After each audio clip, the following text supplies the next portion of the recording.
नमस्कार।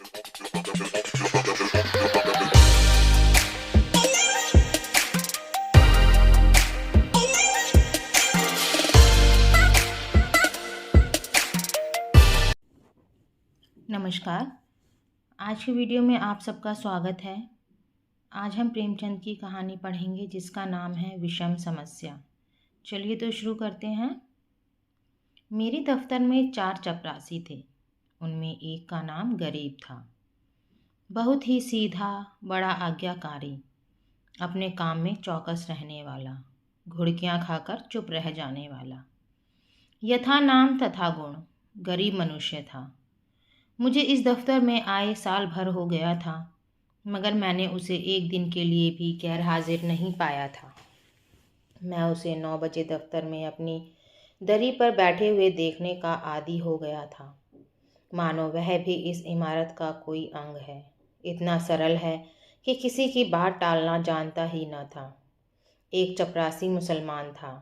उससे सारा दफ्तर डरता है, मालूम नहीं क्यों। मुझे तो इसका कारण सिवाय उसकी बड़ी बड़ी बातों के और कुछ नहीं मालूम होता। उसके कथनानुसार उसके चचेरे भाई रामपुर रियासत में कोतवाल थे। उसे सर्वसम्मति ने काजी की उपाधि दे रखी थी। शेष 2 महाशय जाति के ब्राह्मण थे। उनके आशीर्वाद का मूल्य उनके नाम से कहीं अधिक था। ये तीनों कामचोर, गुस्ताख और आलसी थे। कोई छोटा सा भी काम करने को कहिए तो बिना नाक भौं सिकोड़े ना करते थे। क्लर्कों को तो कुछ समझते ही न थे, केवल बड़े बाबू से कुछ डरते। यद्यपि कभी कभी उनसे भी बेअदबी कर बैठते थे, मगर इन सब दुर्गुणों के होते हुए भी दफ्तर में किसी की मिट्टी इतनी खराब नहीं थी जितनी बेचारे गरीब की। तरक्की का अवसर आता तो ये तीनों नंबर मार ले जाते। गरीब को कोई पूछता भी न था और सब 10 रुपए पाते थे, पर बेचारा गरीब 7 पर ही अड़ा हुआ था। सुबह से शाम तक उसके पैर एक क्षण के लिए भी नहीं टिकते थे। यहाँ तक कि तीनों चपरासी भी उस पर क्रोध जताते और ऊपर की आमदनी में उसे कोई भाग न देते थे। तिस पर भी दफ्तर के सब कर्मचारी से लेकर बड़े बाबू तक उससे चिढ़ते थे।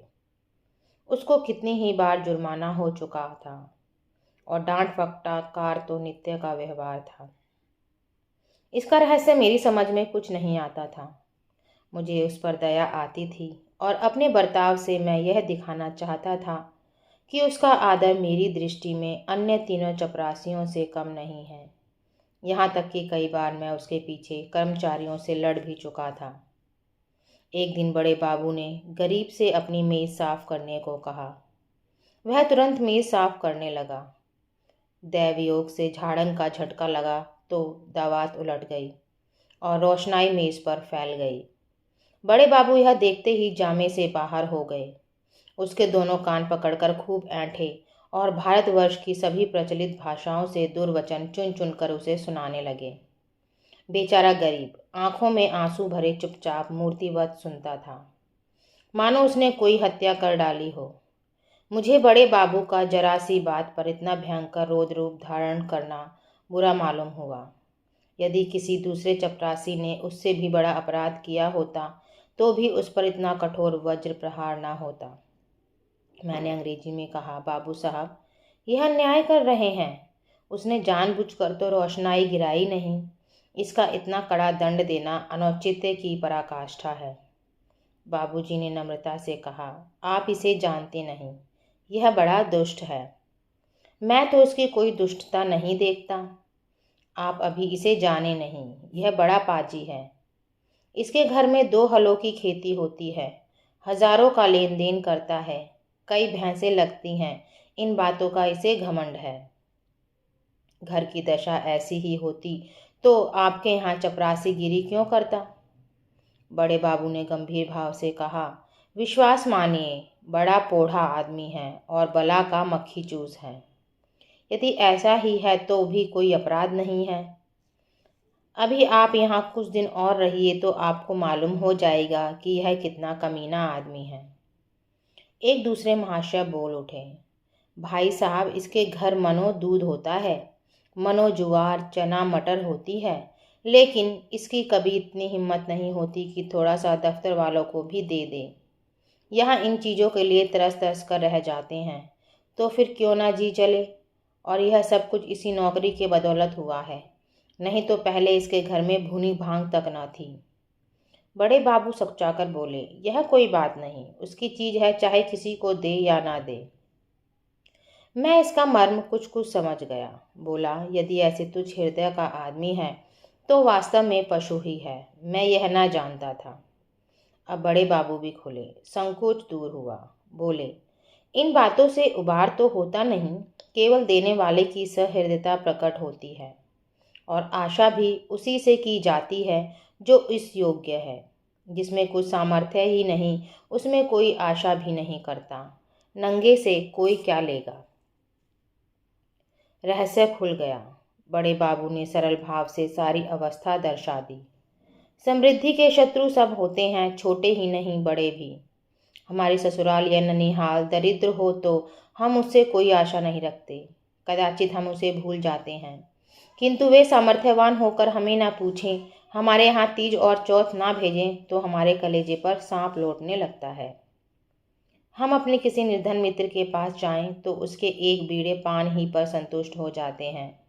पर ऐसा कौन मनुष्य है जो किसी धनी मित्र के घर से बिना जलपान किए हुए लौटे और सदा के लिए उसका तिरस्कार न करने लगे। सुदामा कृष्ण के घर से यदि निराश लौटते तो कदाचित वे उनके शिशुपाल और जरासंध से भी बड़े शत्रु होते। कई दिन पीछे मैंने गरीब से पूछा, क्यों जी, तुम्हारे घर कुछ खेती बाड़ी होती है? गरीब ने दीन भाव से कहा, हाँ सरकार, होती है। आपके 2 गुलाम हैं, वही करते हैं। मैंने पूछा, गायें भैंसें लगती हैं? हाँ हुजूर, 2 भैंसें लगते हैं, गायें अभी गाभिन हैं। आप लोगों की दया से पेट की रोटियां चल जाती हैं। दफ्तर के बाबू लोगों की भी कभी कुछ खातिर करते हो? गरीब ने दीनतापूर्ण आश्चर्य से कहा, हुजूर, मैं सरकार लोगों की क्या खातिर कर सकता हूँ। खेती में जौ, चना, मक्का, ज्वार, घासपात के सिवा और क्या होता है। आप लोग राजा हैं, यह मोटी छोटी चीजें किस मुंह से आपको भेंट करूं। जी डरता है कि कहीं कोई डांट ना बैठे कि टके के आदमी की इतनी मजाल। इसी मारे बाबूजी कभी हियाव नहीं पड़ता, नहीं तो दूध दही की कौन बिसात थी। मुंह के लायक बीड़ा तो होना चाहिए। भला एक दिन कुछ लाके तो दो। देखो लोग क्या कहते हैं, शहर में ये चीजें कहाँ मैसर होती हैं। इन लोगों का जी भी तो कभी कभी मोटी छोटी चीजों पर चला करता है। जो सरकार जो कुछ कहे तो कहीं साहब से शिकायत कर दे तो मैं कहीं का ना रहूं। इसका मेरा जिम्मा है। तुम्हें कोई कुछ ना कहेगा, कोई कुछ कहेगा भी तो मैं समझा दूंगा। हुजूर, आजकल तो मटर की फसल है और कोल्हू भी खड़े हो गए हैं, इसका सिवाय तो और कुछ भी नहीं है। बस तो यही चीजें लाओ। कुछ उल्टी सीधी पड़ी तो आप ही को संभालना पड़ेगा। दूसरे दिन गरीब आया तो उसके साथ 3 हिष्ट पुष्ट युवक भी थे। 2 के सिरों पर 2 टोकरियां थीं, उनमें मटर की फलियां भरी हुई थीं। एक के सिर पर मटका था जिसमें ऊख का रस था। तीनों युवक ऊख का एक एक गट्ठा कांख में दबाए हुए थे। गरीब आकर चुपके से बरामदे के सामने पेड़ के नीचे खड़ा हो गया। दफ्तर में उसे आने का साहस नहीं होता था, मानो कोई अपराधी है। वृक्ष के नीचे खड़ा ही था कि इतने में दफ्तर के चपरासियों और अन्य कर्मचारियों ने उसे घेर लिया। कोई ऊख लेकर चूसने लगा, कई आदमी टोकरों पर टूट पड़े। इतने में बड़े बाबू भी दफ्तर में आ पहुंचे। ये कौतुक देखकर उच्च स्वर से बोले, यह क्या भीड़ लगा रखी है, चलो अपना अपना काम देखो। मैंने जाकर उनके कान में कहा, गरीब अपने घर से यह सौगात लाया है, कुछ आप लीजिए, कुछ हम लोगों को बांट दीजिए। बड़े बाबू ने कृत्रिम क्रोध धारण करके कहा, क्यों गरीब, तुम यह चीजें यहाँ क्यों लाए?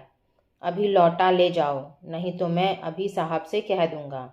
क्या हम लोगों को मरभुक समझ लिया है? गरीब का रंग उड़ गया, थर थर कांपने लगा, मुंह से एक शब्द भी नहीं निकला। मेरी और अपराधी नेत्रों से ताकने लगा। मैंने अपने ओर से क्षमा प्रार्थना की। बहुत कहने सुनने पर बापू साहब राजी हुए। अब चीज़ों में से आधी अपने घर भिजवाई, आधी में से अन्य लोगों के हिस्से लगाए। इस प्रकार यह अभिनय समाप्त हुआ। अब दफ्तर में गरीब का मान होने लगा। उसे नित्य घुड़कियां ना मिलती। दिन भर दौड़ना ना पड़ता, कर्मचारियों के व्यंग्य और अपने सहवर्गियों के कटु वाक्य न सुनने पड़ते। चपरासी लोग स्वयं उसका काम कर देते। उसके नाम में थोड़ा सा परिवर्तन हुआ। वह गरीब से गरीब दास बना। स्वभाव में भी कुछ तब्दीली पैदा हुई। दीनता की जगह आत्मगौरव का उद्भव हुआ। तत्परता की जगह आलस्य ने ले ली। वह अब कभी कभी देर से दफ्तर आता, कभी कभी बीमारी का बहाना करके घर बैठा रहता। उसके सभी अपराध अब क्षम्य थे। उसे अपनी प्रतिष्ठा का गुर हाथ लग गया। वह अब 10वें 5वें दिन दूध दही आदि लाकर बड़े बाबू को भेंट किया करता। वह देवता को संतुष्ट करना सीख गया। सरलता के बदले अब उसमें काइयापन आ गया। एक रोज बड़े बाबू ने उसे सरकारी फार्मों का पार्सल छुड़ाने के लिए स्टेशन भेजा। कई बड़े बड़े पुलिंदे थे, ठेले पर आए। गरीब ने ठेले वालों से 12 आना मजदूरी तय की थी। जब कागज दफ्तर में पहुंच गए तो उसने बाबू से 12 आने पैसे ठेले वाले को देने के लिए वसूल किए। लेकिन दफ्तर से कुछ दूर जाकर उसकी नीयत बदली। अपनी दस्तूरी मांगने लगा। ठेला वाला राजी न हुआ। इस पर गरीब ने बिगड़कर सब पैसे जेब में रख लिए और धमकाकर बोला, अब एक फूटी कौड़ी ना दूंगा, जाओ जहाँ चाहे फरियाद करो, देखें हमारा क्या बना लेते हैं। ठेले वाले ने जब देखा कि भेंट ना देने से जमा ही गायब हुई जाती है तो रोध होकर 4 आने पैसे देने को राजी हुआ। गरीब ने अठन्ने उसके हवाले की और 12 आने की रसीद लिखवाकर उसके अंगूठे का निशान लगवाए और रसीद दफ्तर में दाखिल हो गई। वह कौतूहल देखकर मैं दंग रह गया। यह वह गरीब है जो कई महीने पहले सत्यता और दीनता की मूर्ति था, जिसे कभी अन्य चपरासियों से भी अपने हिस्से की रकम मांगने का साहस ना होता। दूसरों को खिलाना भी ना जानता था, खाने की जिक्र ही क्या। मुझे यह स्वभावतः अंतर देखकर अत्यंत खेद हुआ। इसका उत्तरदायित्व किसके सिर पर था? मेरे सिर। मैंने उसे धूर्तता का पहला पाठ पढ़ाया था। मेरे चित्त में प्रश्न उठा, इस काइयापन से जो दूसरों का गला दबाता है, वह भोलापन क्या बुरा था जो दूसरों का अन्याय सह लेता था? वह अशुभ मुहूर्त था जब उसे मैंने प्रतिष्ठा प्राप्ति का मार्ग दिखाया, क्योंकि वास्तव में वह उसके पतन का भयंकर मार्ग था। मैंने बाह्य प्रतिष्ठा पर उसकी आत्म प्रतिष्ठा का बलिदान कर दिया। तो दोस्तों, आप सबको ये कहानी कैसी लगी कमेंट बॉक्स में ज़रूर लिखना। कृपया आप जो भी कहानी देखते हैं उसमें जो भी अच्छाई या बुराई हो कृपया करके कमेंट किया करें। धन्यवाद।